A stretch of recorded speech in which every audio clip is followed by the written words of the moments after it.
മതി മതി എനിക്ക് പോയിരുന്നു. കുറേ നേരെ ഇങ്ങനെ അടിക്കുന്നത് അടിക്കാണ്ട് പോയെന്ന്.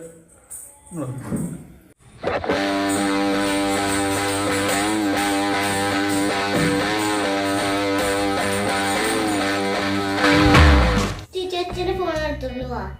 എന്തിനാ അച്ഛന് നമുക്ക് പണിയെടുക്കാം.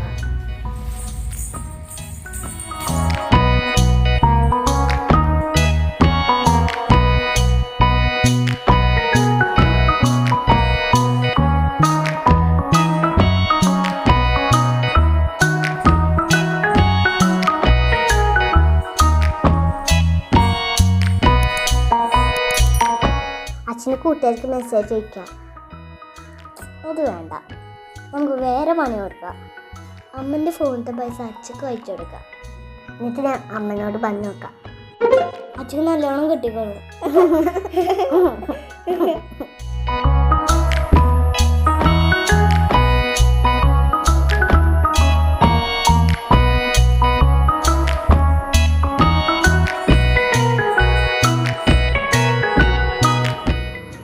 ഇങ്ങനെ ഒരു ഗ്ലാസ് ചായ ഉണ്ടെന്ന്.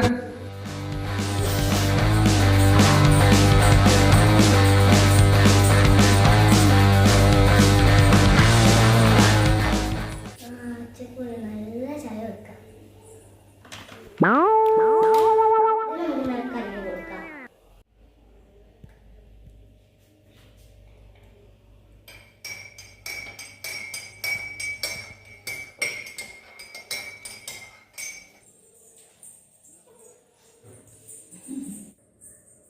ചൂടില്ലല്ലോ അച്ഛ. എന്താ ചൂടാക്കുന്ന സാധനം അവിടെ ഒന്നില്ലേ?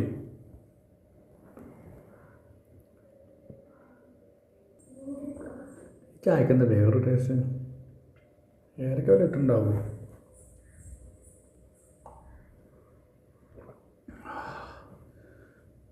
ചുട്ടുമില്ല. ഇതൊക്കെ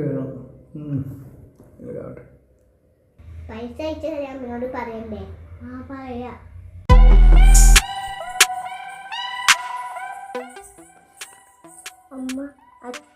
അമ്മൻ്റെ ഫോൺ അച്ഛനെ എടുത്ത് നോക്കി. ക്ലിങ് ഒരു സൗണ്ട് കേട്ടു. അയ്യോ, എൻ്റെ അക്കൗണ്ടിലത്തെ പൈസ കാണാനില്ലല്ലോ. ഞാനിപ്പോൾ തീരുമാനം ഉണ്ടാക്കാം കേട്ടോ.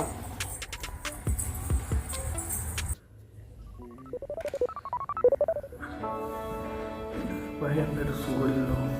എന്ത് പറ്റി?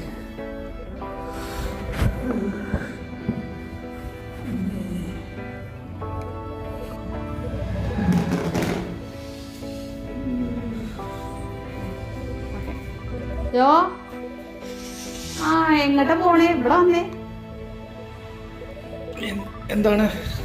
ഇവിടെ വാ, കാര്യം ചോദിക്കട്ടെ. ഒന്ന് മാത്രമേ പോയിട്ട് പോരെ. ആ, ഇത് കഴിഞ്ഞിട്ട് ബാത്റൂം പോവാം. ഇങ്ങോട്ട് വാ. പിടിച്ചിക്കാൻ പറ്റില്ലടി. ആ, പിടിച്ച് നിൽക്കണ്ടാന്നേ. എനിക്കൊരു കാര്യം അറിയണ്ടത് കഴിഞ്ഞിട്ട് പോവാന്നേ. സത്യം പറ, എൻ്റെ അക്കൗണ്ടിലത്തെ പൈസ അവിടെ ആരെടുത്ത്? എന്തിനെടുത്തത്? അതിൽ ആഴ്ച നോക്കി കാണൂലേ? ആ, ഞാൻ നോക്കിയിട്ട് തന്നെ പറയണതേ. അവൻ്റെ അക്കൗണ്ടിൽ തന്നെയാണ് എൻ്റെ പൈസ വന്നില്ല. ഞാനൊരു ആവശ്യത്തിന് വേണ്ടിയിട്ട് എടുത്ത് വെച്ച പൈസ. അത് എന്നോട് ചോദിക്കാതല്ലേ പൈസ എടുത്തത്? എന്തിനാണ് എടുത്തത്? അങ്ങനെ മുങ്ങിയാ നോക്കണ്ട. ഇതിനൊരു തീരുമാനം ഉണ്ടാക്കിയിട്ട് പോയാൽ മതി. ഞാൻ പലപ്പോഴും പറഞ്ഞിട്ടുണ്ട് എൻ്റെ അക്കൗണ്ടിൽ നിന്ന് പൈസ എടുക്കരുത്. ഞാനൊരു ആവശ്യത്തിന് വെച്ച പൈസ അല്ലേ. ഇതിപ്പോ അത് ആരെടുത്തതെന്ന് അറിയില്ല അല്ലേ? പിന്നെയും നുണ പറയണോ? അയ്യേ.